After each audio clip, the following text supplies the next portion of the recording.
Thank you, Stephen, and thank you, Dawn and IT Pro for hosting us on here. It's a pleasure to join you guys and kind of demystify blockchain, as he said. One thing that I found is that this topic is highly relevant because we see a lot of use cases that you see reported about blockchain, but what most people end up asking is, well, what is blockchain? And actually, I have an article in a local magazine called Business in Greater Gainesville, and there's an article in there this month that actually talks about blockchain, so you can always pick that up. Stephen just talked about who I am. Again, Duncan with Gainesville Dev Academy. It's a local boot camp. Teaches folks how to become software developers, both in web and mobile development. It's a 12-week program, and my contact information is available as you see on your screen right now. So let's get to it. What is blockchain? So the definition of blockchain is it's essentially a decentralized, distributed, and incorruptible database.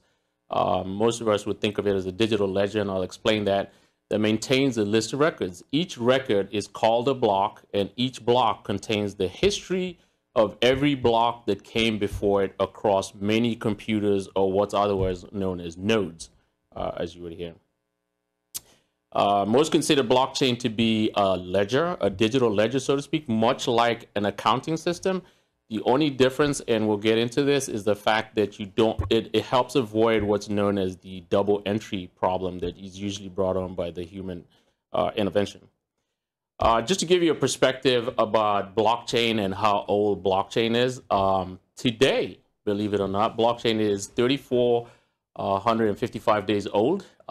As you can see on there, you see that the web is actually 10,000 days old, and so on and so forth, as you see with newspapers, radio, and television, which basically gives you an idea of how new blockchain is and how quickly it's actually grown as we talk about this. So we all commonly use cryptocurrency and blockchain together as if they are one and the same, but I want you to understand that they actually are not, right? Cryptocurrency first appeared in 2008 in a white paper that was printed by a person or persons with the pseudonym by the name of Satoshi Nakamoto.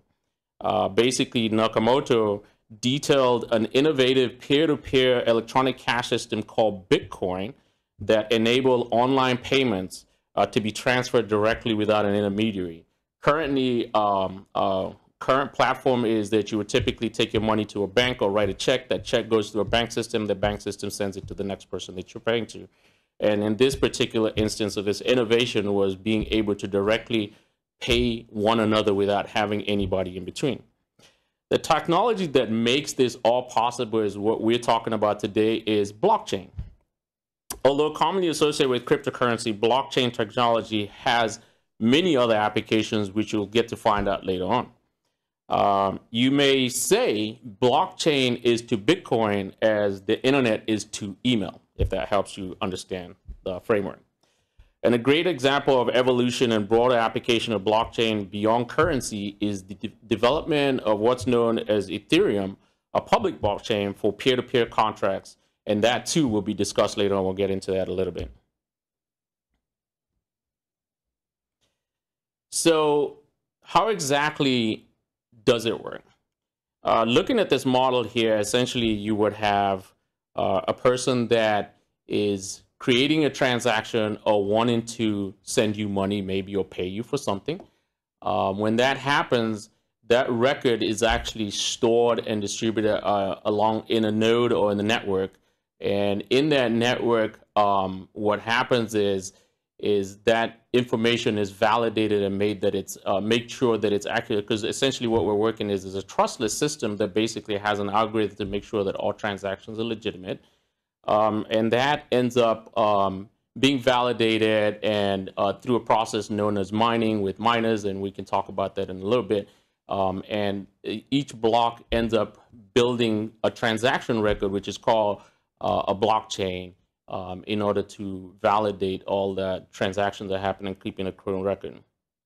So essentially what happens, as the term says, cryptocurrency, there's an element of cryptography, where cryptography is the ability to encrypt or put a secret behind something.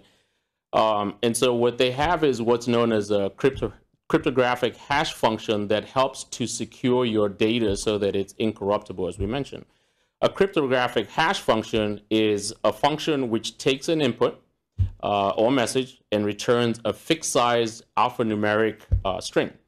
This string is what's known as a hash value, or sometimes called a message digest or a digital footprint, a digest or checksum. Most of us know as checksums.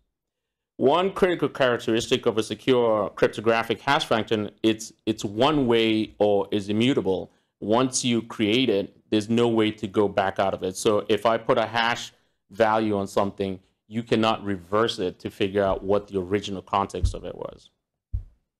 So the output is virtually impossible or mathematically and computationally improbable to determine what the input was using a hash function. Cryptographic hash functions are also considered to be collision resistant. A collision is when a hash function produces the same output for more than one input, and that's not possible. Hashing is what's used extensively to run blockchains. Blockchain uses what's known as SHA-256, which is an acronym for Secure Hashing Algorithm 256. It generates a 64 character hash value, and we will see that in a demonstration here shortly. A typical block in a blockchain will contain several values in it. One is a block number or a timestamp. It will also contain what's known as a nonce value, which is essentially a random number. And then it also contains a record of some data, and then a hash data of the previous block. So every transaction in a blockchain is digitally signed by using this hash value, which takes all those things that I just mentioned, combines them, and creates a hash of that. A digital signature is essentially intended to solve the problem of tampering and impersonation in digital communications. Digital signatures are based on what's known as a public key cryptography. And to create a digital signature, what you'd have is signing software, such as an email program, which creates a one-way hash of the electronic data to be signed. Using a public key algorithm, one can generate two keys that are mathematically linked. One's a public key and the other's a private key. The private key is used to encrypt the hash, and then the encrypted hash, along with the other information, is the digital signature. The signer's public key is used to decrypt the hash. I guess analogy I could use is a convenience store that has a safe. Typically, they usually say whoever's working does not have keys to the safe. Typically, the system manager will have one key, and the manager will have another key, and you can't. And so one would be a private key if you want to think about it, and the other is a private key. And you need both keys in order to unlock it. It's the same case with where in public and private keys in this case. In blockchain, a valid hash would always start with 4 zeros, which we'll see later in a demo. And these 4 zeros are what determines the validity of that signature, as I'll show you shortly. And also give an explanation as to why the 4 zeros are significant to a blockchain. So this brings us to what's known as Merkle trees. Merkle trees are essentially a hash tree. Again, going back to what we said is a block. A blockchain consists of blocks that are combined together, where you have a block that has the value of a previous block. And this essentially creates what's known as a hash tree. And Merkle trees, which is the other name, are used in distributed and peer-to-peer systems for essentially data verification. Merkle trees are very fundamental to blockchain technology. Merkle tree summarizes all transactions in a block by producing a digital footprint of the entire set of transactions. Thereby, it enables a user to verify whether or not as a transaction is included in a block.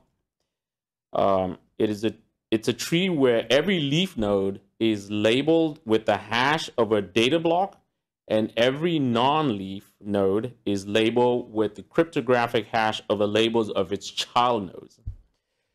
So hash trees can be used to verify any kind of data stored, handled, and transferred in and between computers. Once again, a block is essentially just a file containing a record of transaction data. A block represents the present and contains information about its past and the future. Each block contains records of some or all recent transactions and a reference to the block that preceded it. A completed block, and I say completed here and I define that, is a permanent record of transactions in the past and the new transactions are recorded in the current one. A mathematical problem is linked with each block, which we will demonstrate. Miners, as you've probably heard through cryptocurrency, people that generate coins, constantly processing and recording transactions as part of a process of competing in a type of race. The race is to complete a current block in order to win Bitcoins. New blocks cannot be submitted to a network without the correct answer. The process of mining is essentially the process of competing to be the next to find the answer that solves the current block. The linking of these blocks leads to what we call blockchain. Now, because any entity, individual, or party can submit information to the blockchain, it is necessary for the distributed operators of the blockchain to evaluate and agree on all blocks before they are permanently incorporated into the blockchain. So we cannot be sure of the author's trustworthiness. It is vital that all new information must be reviewed and confirmed before being accepted. This is what you hear the term consensus in cryptography and blockchain is what we're doing. And there are four methods of finding consensus in a blockchain. This is when we get to agree as nodes and computer operators whether the data that you're providing as part of a block to join a blockchain is valid and should be included. And there are four methods of finding consensus in a blockchain. There's Byzantine fault tolerance, proof of work, proof of stake, and delegated proof of stake. The most popular one that we are most familiar with is proof of work. Proof of work was also an innovation of Nakamoto to introduce distributed trustless consensus. Proof of work is requirement that expensive computations that we call mining can be performed in order to facilitate the transactions on the blockchain. The way it works is that all miners compete to find a number that when added to the block of transactions causes the block to hash to a code with certain rare properties. And we'll see an example shortly. Whenever a new block is mined, that miner gets rewarded with some currency. It could either be a block reward, transaction fees, or a combination of those, and thus incentivizing to keep mining. And this is how miners essentially make money by mining with the computers. So in proof of work, other nodes or computers verify the validity of the block by checking that the hash of the data of the block is less than a preset number. So let's look at an example real quick. Switch here.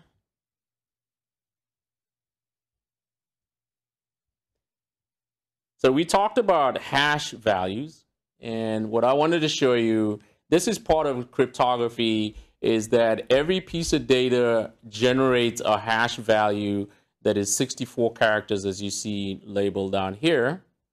And I'll show you an example. If, for example, I put my name, Duncan, you will notice as I type that, this hash value changes.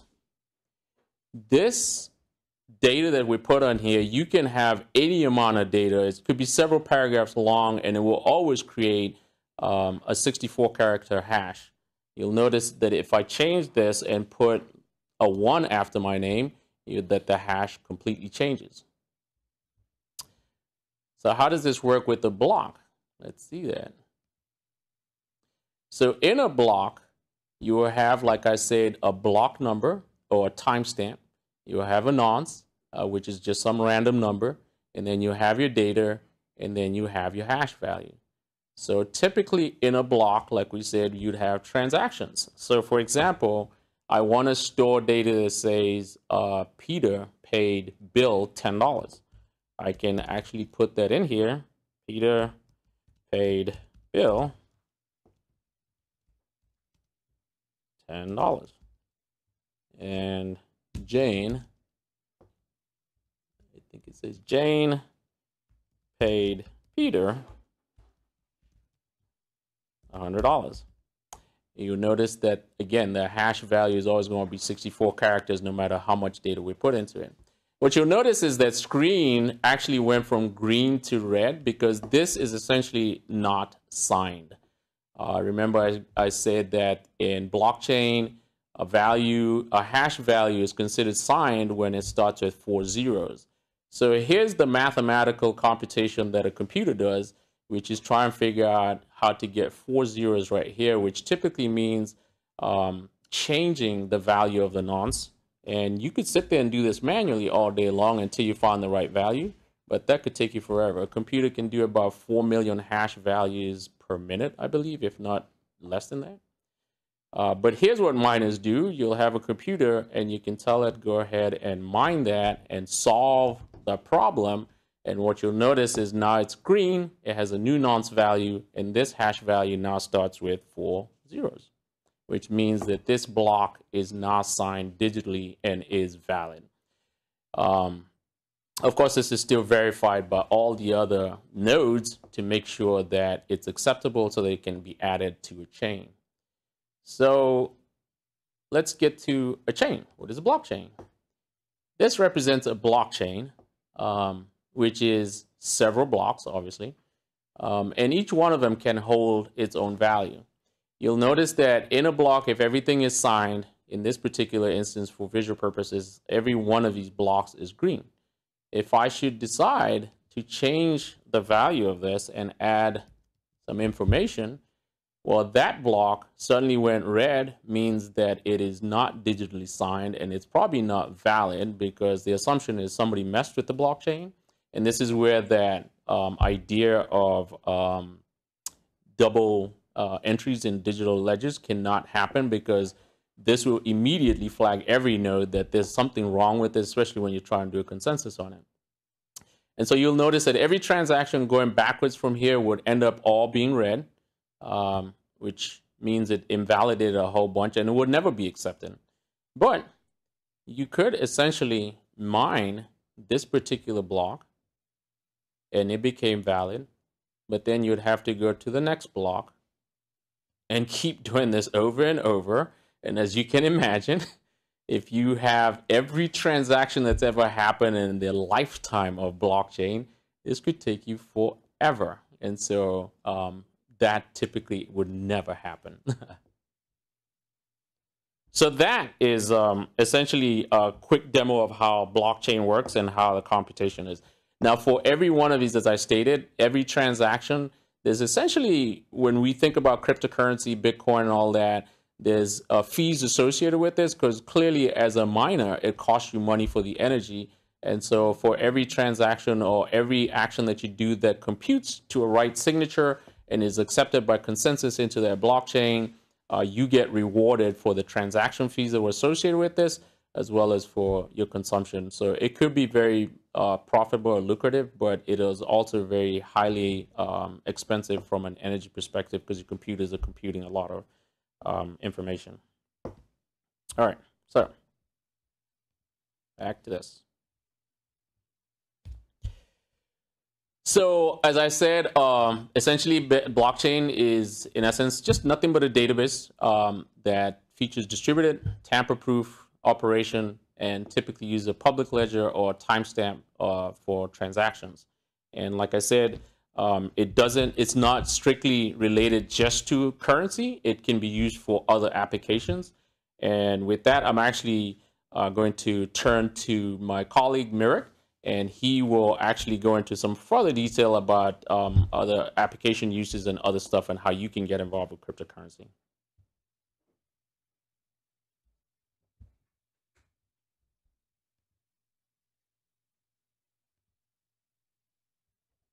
Okay, thank you. Thank you, Duncan. Thank you, Steve. Thank you, everybody, for having me here today. I'm going to tell you a little bit about different blockchain platforms that are available today and some of use cases. And I will also tell you in the end of my presentation when not to blockchain, because there is a lot of hype, as we know, about blockchain. So it's also important to understand when actually we shouldn't use this amazing technology. Okay, I usually start my presentation with a picture that, in my opinion, best illustrates what blockchain is. It's data carved in stones. Oh, sorry. Basically, what I say about that at that moment is that blockchain is the first technology on the world where the data cannot be changed safely. Okay, they can be changed, of course, but this change can be quickly discovered, and there is no way to really cheat in data when the data cannot be changed for some reasons. Okay, if we handle payment data, identification data, and so on and so forth. So that's very, very good metaphor, like a data card in stone. Let's go now for a little bit of bigger perspective on blockchain and discuss what are different classifications, what kinds of blockchains we have today.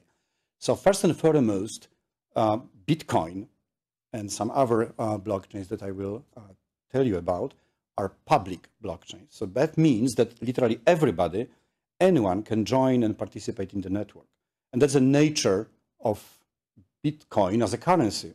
It must be like that because everybody is free to pay and to receive funds. So these are called public blockchains. They are secured, but the security comes through this proof of work that Duncan explained and other mechanisms that make them immutable. Okay? And where we still have this data carved in stone paradigm. However, for industry, for enterprises, the much more important kind of blockchains are called private blockchains or permissioned blockchains. They usually run on networks that are permissioned. And basically what is a fundamental distinction is that we need invitation to participate in that kind of blockchain.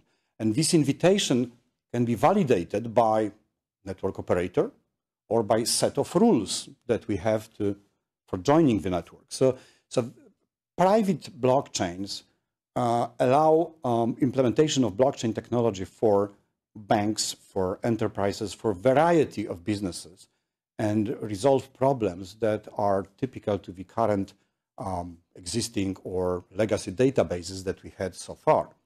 There is also an interesting part of the whole classification called consortium blockchains, which are partially private.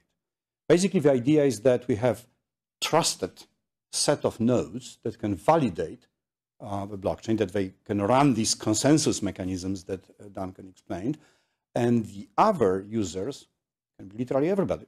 Okay? So everybody can read that kind of consortium blockchain and interact with data, but the validation and writing to the blockchain is reserved to specific people who are allowed, who are approved to do that. Okay, so the most important public blockchain, of course, is Bitcoin. And I'm not going to go because Duncan beautifully explained that. What it is, I will tell you a little bit more about Ethereum. And as Bitcoin is distributed transaction platform for financial transactions, then Ethereum is distributed computing platform. Okay, so that's a fundamental difference between Bitcoin and Ethereum. And this name, distributed computing platform, tells you something mysterious. It actually tells us that Ethereum is a kind of computer. So the whole blockchain called Ethereum is like one single computer. Okay, that's extremely interesting concept. There are some other public blockchains that I should mention.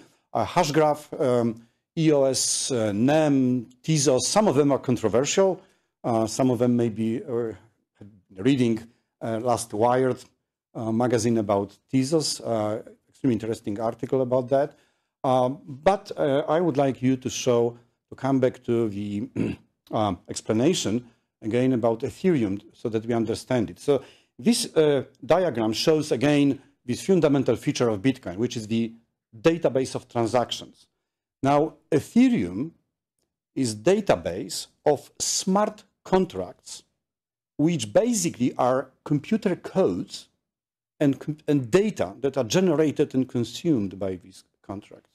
So like Bitcoin transactions, financial transactions, then Ethereum transacts code.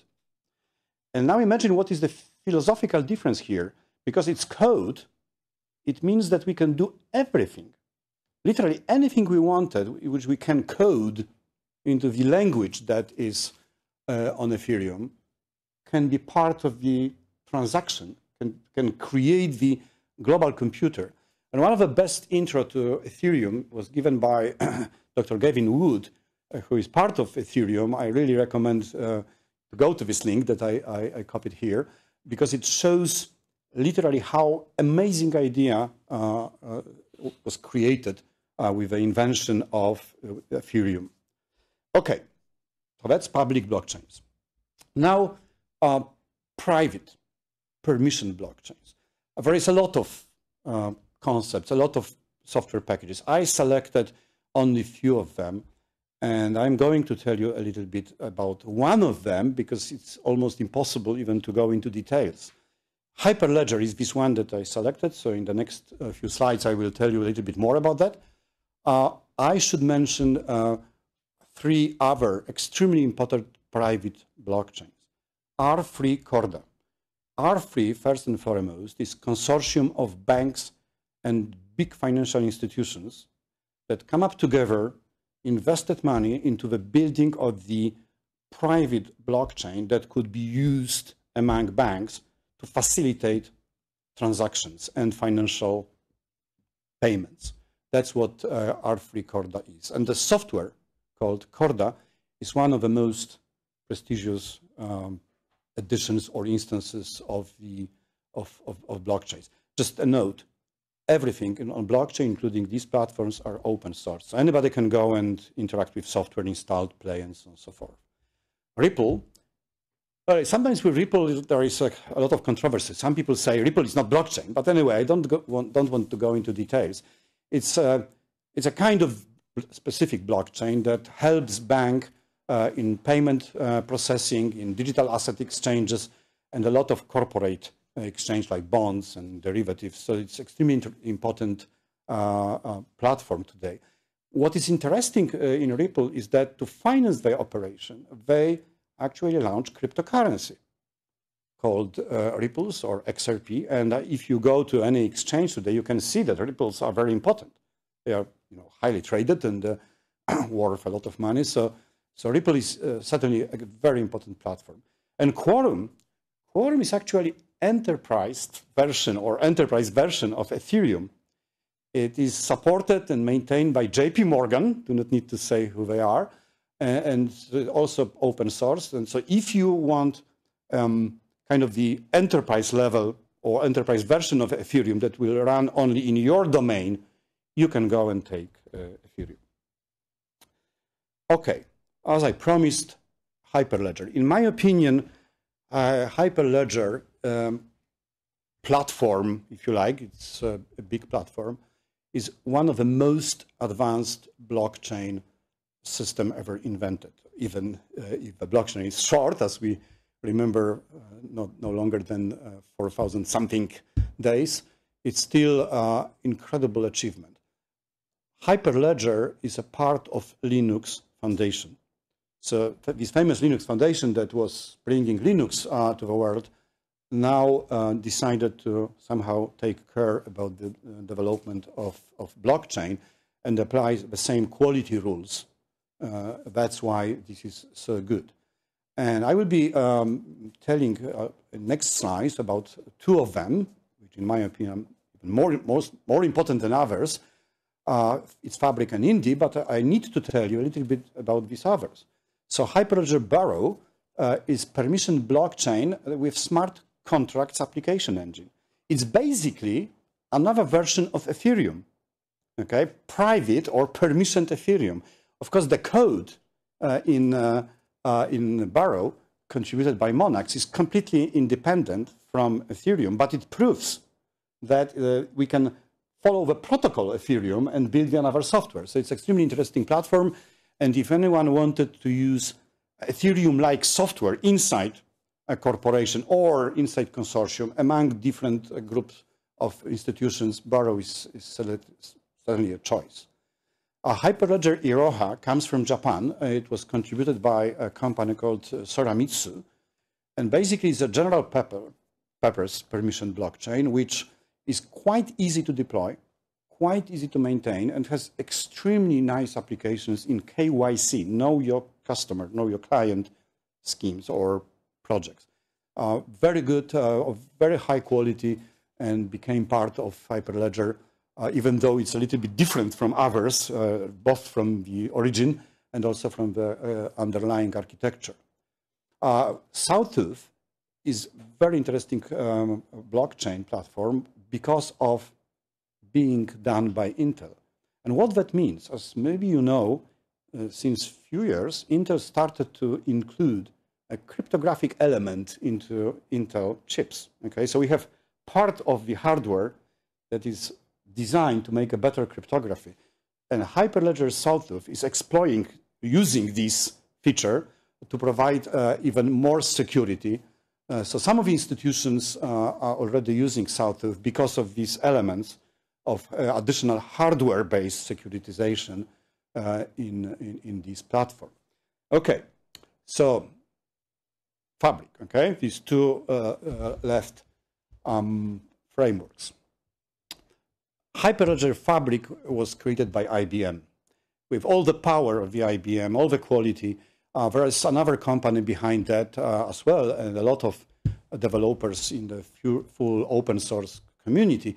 Nonetheless, the quality comes basically from the IBM design.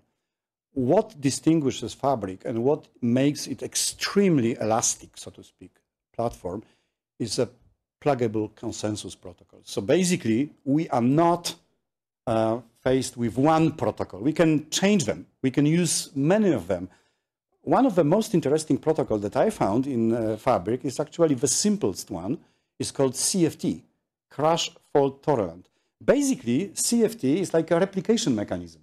It's not a true Byzantine or proof of work or whatever consensus protocol. It's a very simple crash fault tolerant protocol. You can use Fabric with this protocol to safely replicate your database across different nodes in your organization and provide crash fault tolerance. Simple like that, of the highest possible quality. So that's very interesting, you know, elastic kind of, or modularity in this software. Smart contracts in Hyperledger Fabric called chain codes can be written in almost any language. They can be plugged into the ledger, and you can use Java, Go, JavaScript, and whatever other languages that people decided to make compatible with Fabric. So it's very interesting. Another thing, Fabric can function as a certificate authority. So it can actually create digital signatures on its own, and it can actually be used to identify members, assign them, keys, and so on and so forth. So it's extremely interesting applications can come from that. So basically, it's a highly modular architecture in Fabric, and this gives also ability to run it on multiple different databases. So with Fabric, depending on your existing infrastructure, your legacy architectures in IT, you can use different databases. Okay, who uses Hyperledger? I can't, of course, list them all, only a few that I think are very important in this picture. So DTCC is a famous company here in the US. It's Depository Trust and Clearing Corporation. They are responsible for settlement, financial settlements in financial markets. And they use Fabric, perhaps experimentally so far, and nonetheless, they are very important user of Hyperledger Fabric. Fujitsu, General Electric, Hitachi, State Street Bank, of course IBM, because of obvious things, and SAP are among the prestigious users of Hyperledger Fabric. Okay, next framework that I selected to tell you a little bit more is Indy. Why Indy is so important is that it's a first blockchain that focuses on digital identification. So Indy is not very much platform for financial transactions or for smart contracts. It's platform for creating a future digital ID for us as people and for companies, for legal entities. That will be also clear why I'm interested very much in Indy later. But what is almost demonic in this platform is that using this platform, we as users can have total control over our digital identity. So unlike our digital signatures that are issued by some certificate authorities, okay, which of course they claim, okay, you have your private key and so on and so forth. Nonetheless, we know that we cannot really govern that fully, okay? So they have a lot of shortcomings. Indy promises something very big. And there is a foundation behind. I will tell you about that foundation, which is building a future of digital identification system based on Indy. Its consensus protocol is called Plenum. Doesn't matter what it is. It's Byzantine fault tolerant. It's very fast protocol. What is interesting from the programming perspective to some of you guys, it's written in Python. So such amazing platform and written in Python, which is also making it very easy to use, very easy to modify, and absolutely fantastic platform for development. One of the most interesting features of Indy that I found in the platform is zero knowledge proofs. It's really another demonic thing in this concept. So what you can do, you can prove certain claims that you make. You can prove certain facts, certain truths, that they are true, but you not need to reveal them. So it's like a mechanism that you can claim, okay, this statement is true. You do not need to show what is the content of this statement. Nonetheless, the whole algorithm is such that there is no possibility that you are cheating if you claim that this is true. It's called zero knowledge. So there is no transfer of knowledge of the content of Ethereum, but there is a transfer of certainty that it is true and validated. Okay, so it's very good for a lot of privacy issues where we can claim that we did something. Okay, I paid my taxes. And they ask, okay, how much did you pay? And I say, it's not your business, but I claim that I pay my taxes. Okay, I don't go into details of that kind of scheme. But anyway, that's possible from the mathematical perspective. Very interesting applications. Notable users of Indy, Sovereign Foundation that I mentioned before, and Evernym, the company that makes products on Indy for identification, of course. Desert Financial Credit Union, DigiCert, which is the private key signatures authority, its own, IBM, T-Labs, which is T-Mobile R&D arm, among the most important users. Okay, so if you look at this quality and this scope and size of the software, you may think that really there must exist a lot of applications of blockchain. And perhaps these slides that I have are a little bit hypey. They say, okay, blockchain can disrupt everything. I will put a kind of cold shower later on that claim. Nonetheless, let me tell you that indeed we see clearly that these industries that I list here are really to change dramatically because of blockchain. And banking and fintech is changing on our eyes, so we know that there's no question about that. Cybersecurity will certainly change because blockchain is much more secure than standard encryption. Okay, this network security and the security in the distributed system is another layer that didn't exist before. Supply chain management can be disrupted because using blockchain, we can absolutely prove every single element of our supply chain. We do not need to quarrel with our suppliers because everything is on blockchain and it is immutable. Forecasting, okay, so forecasting for sport events or for anything, can also be in such a way that nobody can claim that it was not done. Networking and IoT, Internet of Things, why this will also be disrupted. If you imagine billions of IoT devices, it's certain that there is no single central hub or entity that could manage that, even in some subdomains of a whole space. So blockchain, which is in nature totally distributed, and there is no central hub, is perhaps one of the most interesting platforms for management of multiplicity, hundreds, thousands, millions of IoT devices, just because of the nature of the distribution here. Private transport and ride sharing, very beautiful company we know, Uber, okay? But see, Uber is one central authority. They run the system. They run applications, payment system. This is still a company of the old age. Why old age? Because they are centralized. This is like Amazon of books. They are these, Airbnb and others. And I don't have a name here. There are already startups that are doing exactly this. They provide the platforms for sharing cars on blockchain. So that's absolutely going on right now. Cloud storage, there is a company called storej.io that already offers that kind of platforms. There is a company called Golem, and this Golem is like a gigantic computer that it's like a, using computers in a set-at-home manner, but on the blockchain where you can be paid for your contribution into the calculations. So there is a lot of things. Let me name voting. If we put elections on blockchain, nobody will have any doubt about the results, okay? Because everything will be auditable. We can go to every single vote, and count again, and we can't change the results. So I do not need to tell you how important it is, okay? And the same about online music, where the possibility of connecting you as listener to your artist in the direct way without intermediary is also going on. Finally, crowdfunding, that's already what happens. These Tezos that I mentioned before, they raised in 2017 something like 700 or 800 million through crowdfunding using ICO. So this is a reality that's already disrupted crowdfunding completely.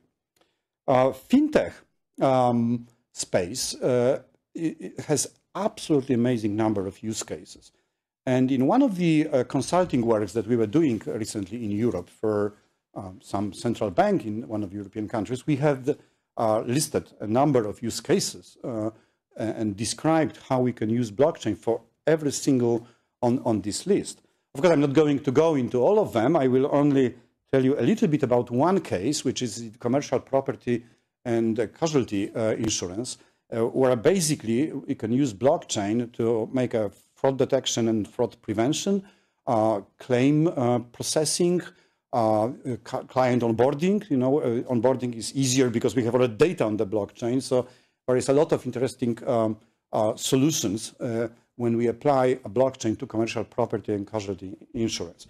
We even went further into designing on a very high level, of course, structure using Hyperledger Fabric, how to use Fabric to handle that kind of the use case. And basically, it runs in such a way that every insurer has the node, and also payment providers have nodes. Okay, and a very specific agent called Oracle that decides. It's a software that analyzes, basically AI software that analyzes claims. And what basically is the advantage is that payment can come much faster than the traditional way in the insurance. Okay, so that are use cases that I wanted to show you. And as I said, it's a little bit hypey. So now this is called shower, okay? And it goes, okay. So when to blockchain and when not to blockchain, okay? This part, I would like now to say that, of course, blockchain technology is not a panacea for everything, okay? And a beautiful article by amazing specialist, which is actually a lawyer, Dr. Adrian McCullough, and he wrote this fantastic article, Blockchain Technology is not a commercial panacea to every problem. And I can't, of course, relate all the article. I selected the most important part, which actually can be used by everybody, by you guys, to discover if your project that you may have fits well into the blockchain paradigm or not. This model was first developed by law researchers at Law Features Center and Griffith University. And basically it's called FITS, F-I-T-S. And this model helps you to decide, to consider blockchain as a technology when, A, you have high possibility of fraud. So if the environment that you are running your project is potentially threatened by fraudulent behavior of some agents, this is where the blockchain can reduce risk. So fraud is a place which we can combat with, it's something that we combat with blockchain. Then I stands for intermediaries. If we have many or such intermediaries that are intermediaries, but they do not provide value, okay? This is not saying that every intermediary is bad, okay? There are a lot of good intermediaries. Nonetheless, if we discover that they don't provide the value, we can reduce their number or eliminate them altogether. So basically when we have a system or business where there's a lot of agents, okay, we can discover if they really provide value. If not, then blockchain can help. Then if you have a high need for high throughput of business transactions, then blockchain can speed them up. Like, for example, typical wire transfer between different banks takes sometimes days, okay? Not to speak about the cross-border transfers. They are very, very long, and settlement of the financial instruments on stock markets is sometimes going into days. So blockchain can really help in that. But there is a little caveat here. Many people would say that, well, blockchain is not very fast. Like Bitcoin is slow. And many people actually complain. And there was a lot of studies telling that blockchain is too slow for real-life applications. And to that criticism, I would like to tell you that there are some interesting new inventions going on that can actually create blockchains that are much faster than Visa or SWIFT networks, going into hundreds of thousands of transactions per second. And one very experimental thing is called Red Belly blockchain, comes from Australia.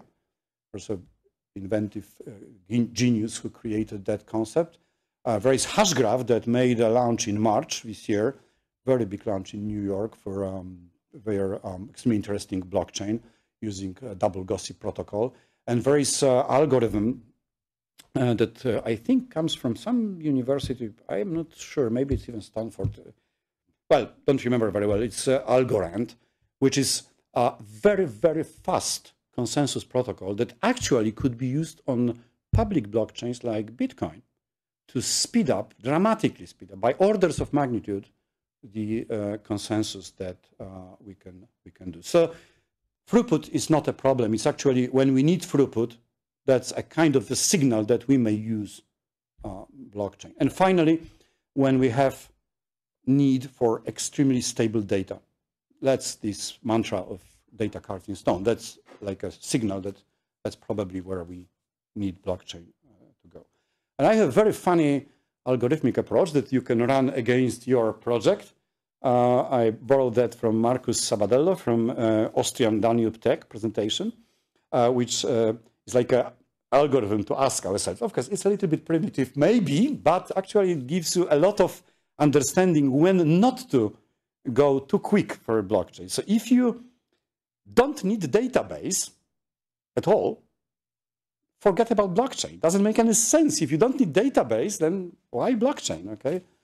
Then if agents or users are not writing simultaneously to this blockchain, if you don't have them writing at the same time in big number, then you don't need blockchain.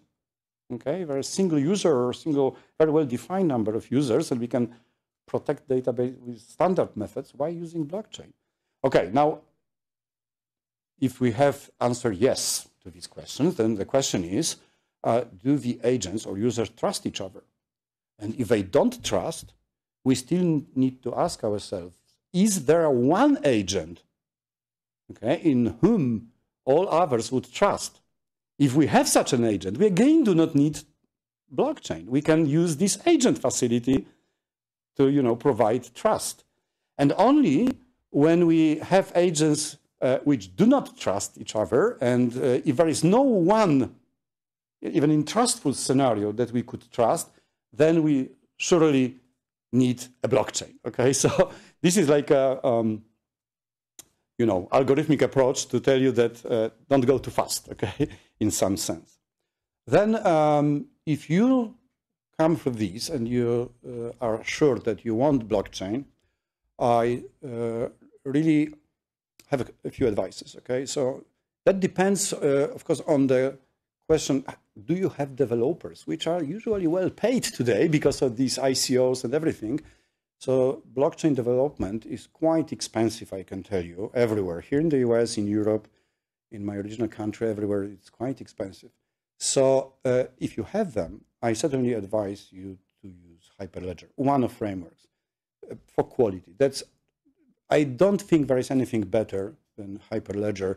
You can have one of these platforms. There is another set of applications from measurement of throughput, of efficiency and everything that makes Hyperledger the platform of choice.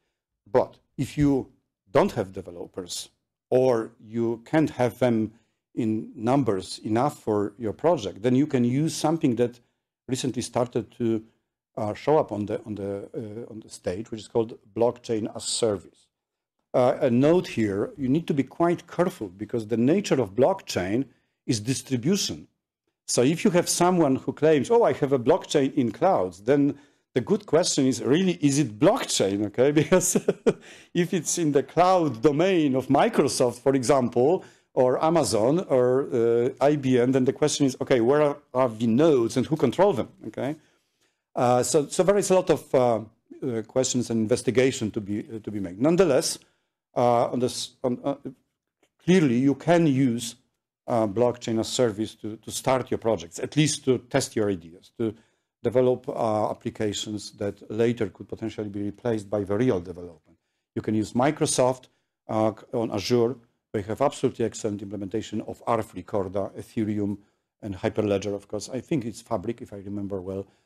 Amazon uses actually Sawtooth, this famous thing which uses hardware cryptography already. They have also Corda and some other platforms that are, for example, famous for healthcare applications. It's called PokiDoc, which is quite interesting thing for healthcare applications. IBM, for obvious things, they promote Hyperledger, so their cloud allows you to develop applications for Hyperledger Fabric. SAP, famous company for ERP system, has something called Leonardo that is also based on Hyperledger. So basically, you can go to the cloud and use them as services.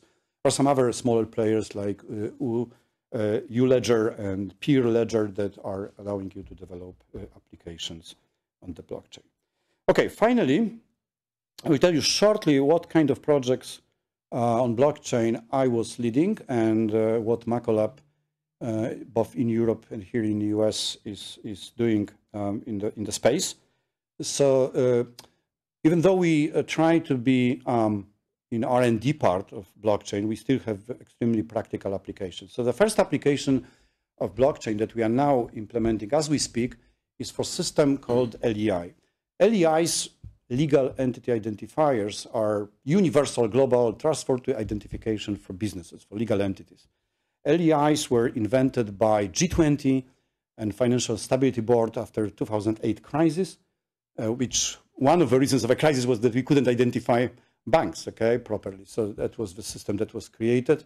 We have 1.2 million companies already registered across the globe, okay, so it's a huge distributed system of registers, companies that register these LEIs, and also companies that provide data.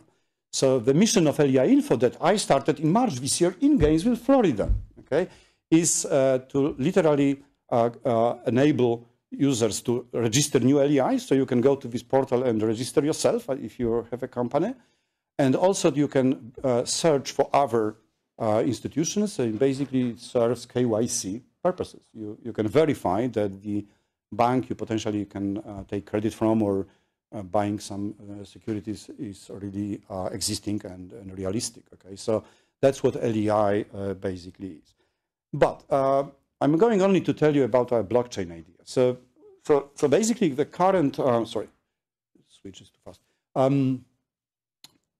Current LEI system, because it was done in a traditional way and also in the kind of European way, it's very centralized with a foundation called GLIF on top of that, okay, and LOUs, local operating units, that have their own databases that register companies in their jurisdictions and so on and so forth. And it's pretty standard. And what we know is that people who are behind LEI, particularly in GLIF Foundation, are very, very bright people. So they know already that blockchain is the solution for the future. So we are creating right now a model, a system, using our LEI.info company as the first node and working with other players to demonstrate that this blockchain is of real value. Of course, while we do that, we hope that when we are done, when we are good, GLIF will come to us, okay, or run a solicitation or something, and we will get good business to create a global system based on blockchain. We are using Indy on that, and we are using something that we developed in our R&D department, which is called GraphChain. Let's go to this GraphChain. And what GraphChain is that we realize that if we have a structured data, so we have data about these banks, okay? These data are XMLs, JSONs, okay? Different kinds of structured data. To have them on blockchain was complicated because blockchain is a pretty standard, typically primitive data structure, okay? Even Ethereum, you need to pack your data structures into this Solidity language, and so that was pretty tricky. You do that and you can search. Or you can search, but you search slowly, okay, on a big blockchain. So we said that rather than trying to add graphs or structured data to blockchain, we try to add blockchain capacity to graph or standard database. We are way around. And that was the birth of the concept of GraphChain. Initially, we went into a specific graph data model. I don't want to go into details. It's called RDF Graph Data Model. We have very good publication on that run by ACM. Everybody can go and find that and read about this concept. And the only thing that I would like to show you, perhaps, is the animation, how this thing works. So what you can see here is a graph. We compute hash of this graph, as Duncan explained. But you see, this is graphs. It's a completely interesting data structure. It's not a flat block, okay?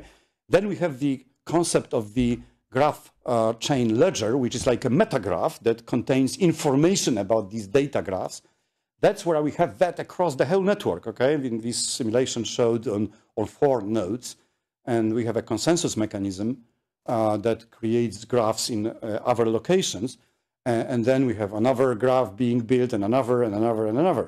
What is the end game here is that every single node in our network runs this whole structured database, which can be searched, queried, okay, and explored with traditional way, as we use that for years on graph databases. And still, it's absolutely protected by blockchain mechanisms. That's what we are right now implementing for LEI. Okay, that's exactly this thing. We have also a little bit of the blockchain consulting. Okay, in this consulting, we create this LEI concept. We advise companies on the technical aspects of blockchains. One of the projects that we are right now in is a tender run by Central Bank of the smallest European country, Lithuania, which is absolutely great on innovation and development. And we hope to win a place in this thing, maybe, I don't know. Then we also recently started to work a little bit of the extremely interesting concept, which is called quantum blockchain. And that will be the end of my talk, literally. I would like to tell you something perhaps strange in this moment. So blockchain is young, okay? It's 3,000 days. And already we know that there exists existential threat to blockchain. Okay, so with this beauty of cryptography and this immutability and everything comes a huge, huge danger. What it is? It started in 2015 when the National Security Agency announced that it's moving to quantum-resistant cryptographic systems with their operations. Okay, so they realized that when quantum computer is finally built, then existing algorithms are in danger. And of course, blockchain uses these algorithms, so there is a huge danger. So is it realistic today? Not yet. But I had a guy from Cisco, and I asked him, what Cisco is doing for blockchain? Why we don't see Cisco on blockchain? And he tells me, well, because we are sure that when a quantum computer comes, all blockchains are dead. Okay, you know, I don't know how influential this guy was. Maybe Cisco is doing something, but that was the kind of answer that I got from a real person. Okay, so there are some remedies. First and foremost, there is an interesting startup, QRL, Quantum Resistant Ledger. They raised a lot of money through ICO and delivered absolutely amazing algorithms that are quantum resistant. And I also, with a group of students in China, working is too early, but I'm very much exploring this concept of quantum enhanced logic-based blockchains. Basically what it is that if blockchains are threatened by quantum computers, then we can use quantum computers to protect blockchain, okay? And there are some flavors of quantum computers that can be used today to protect blockchain, or to create quantum blockchains that are resistant to quantum computers, obviously. So that's everything, okay? And thank you for your attention.